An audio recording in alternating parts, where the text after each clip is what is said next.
Some people in the path of that storm tell us they had plenty of time to prepare and take shelter, while others say they had less than a minute of warning, and still some others tell us they got no communication at all.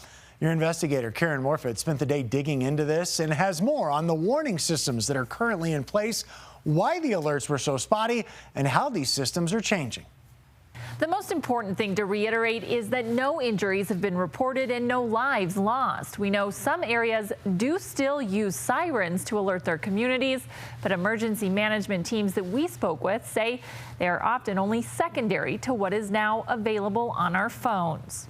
With homes destroyed in parts of Bennett as well as Elbert County, we looked at those areas. Both rely largely on emergency notifications like calls, texts, and emails, also called code red alerts in those areas. Those notify residents of any event, including severe weather.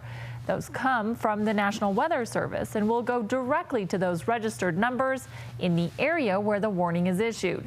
284 code red alerts went out in Adams County, and everyone within an 8-mile radius of the tornado center in Arapahoe County got one. In Bennett, we've learned only about half of the people who live there are signed up for those alerts. It could really mean the difference of, knowing or not knowing, and you could be in town or you could be somewhere else and it'll still alert you to let you know what's going on in case you have loved ones or need to get home quickly. Bennett Fire was also able to activate their emergency sirens, which they say they only do if a tornado is visible. Brighton decommissioned their sirens last August, and despite growth on the eastern edge of Aurora, the city told us last year they hadn't added sirens in more than a decade. Elbert County says they also did away with their sirens years ago.